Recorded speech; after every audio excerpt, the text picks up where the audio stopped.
नमस्कार दोस्तों, आप लोगों को एक बार फिर से स्वागत है आपके अपने चैनल स्टोरी शिव चर्चा 2.0 आरवी पर। आज की कथा है कि देवाधिदेव महादेव अर्थात शिव ने भगवान ब्रह्मा का एक सर क्यों काट दिया था। तो इस प्रश्न का उत्तर जानने के लिए कथा में श्रद्धापूर्वक बने रहें। तो चलिए भगवान शिव का नाम लेकर शुरू करते हैं। बोलिए ओम नमः शिवाय। ब्रह्मा और विष्णु के विवाद से कथा शुरू होती है।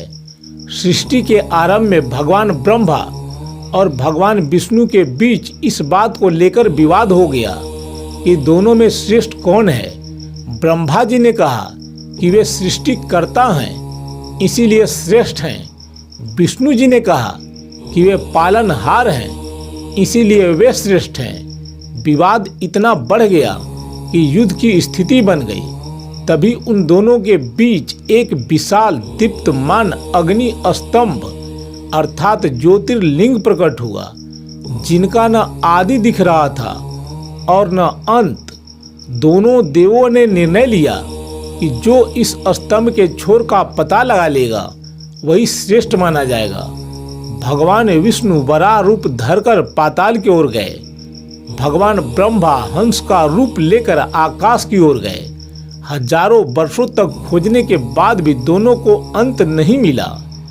विष्णु जी वापस आ गए और उन्होंने स्वीकार किया कि वे अंत नहीं खोज पाए, लेकिन ब्रह्मा जी ने झूठ बोलने की योजना बनाई। उन्होंने केतकी के फूल को गवाह बनाया और कहा कि उन्हें अंत मिल गया है। तभी उस ज्योतिर्लिंग से भगवान शिव प्रकट हुए। ब्रह्मा जी सृष्टि के रचयिता थे, फिर भी अहंकार और श्रेष्ठता सिद्ध करने के लिए उन्होंने असत्य का सहारा लिया। शिव जी ने शाप दिया कि पूरे संसार में ब्रह्मा जी की पूजा कभी नहीं की जाएगी। यही कारण है कि समस्त हिंदू देव मंडल में ब्रह्मा जी का कोई मंदिर नहीं मिलता और न ही उनके नियमित पूजा होती है। केवल पुष्कर को छोड़कर, जो एक विशेष कथा से जुड़ा है, जिसकी कथा हम अगले वीडियो में सुनाएंगे। कुछ पुराणों के अनुसार ब्रह्मा जी के 5 मुख थे।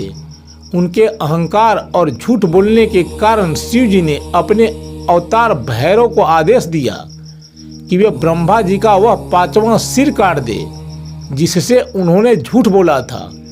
केतकी के फूल ने ब्रह्मा जी के झूठ में गवाही दी थी कि ब्रह्मा जी ने ज्योतिर्लिंग का ऊपरी हिस्सा देख लिया है। एक पुष्प होकर असत्य का साथ देने के कारण शिव जी ने उसे यह दंड दिया। शिव जी ने कहा कि केतकी का फूल अत्यंत सुगंधित होने के बावजूद मेरी पूजा में कभी भी अर्पित नहीं किया जाएगा। महादेव ने उसे अपनी जटाओं से उतार फेंका और कहा कि जो भी भक्त शिव पूजा में केतकी का फूल का उपयोग करेगा उसकी पूजा स्वीकार नहीं की जाएगी। इसके विपरीत भगवान विष्णु ने विनम्रता पूर्वक अपनी हार स्वीकार की और सत्य कहा कि वे स्तंभ का अंत नहीं पा सके। उनके सत्य निष्ठा से प्रसन्न होकर शिव जी ने उन्हें आशीर्वाद दिया। शिव जी ने कहा कि विष्णु और मुझ में कोई अंतर नहीं है। भविष्य में विष्णु जी की पूजा उतनी ही व्यापक होगी जितने की शिव की। उन्हें लोक कल्याण और पालनहार के रूप में सर्वोपरि स्थान दिया। यह कथा हमें सिखाती है कि ईश्वर की दृष्टि में पद या शक्ति से बड़ा सत्य और चरित्र होता है। ब्रह्मा जी जैसे महान देवता को भी असत्य के कारण अपनी प्रतिष्ठा गंवानी पड़ी। तो दोस्तों, आपको ये वीडियो कैसी लगी? आपको यह कहानी पसंद आई हो तो वीडियो को लाइक और चैनल को सब्सक्राइब करेंगे। मिलते हैं अगले वीडियो में, तब तक के लिए ओम नमः शिवाय।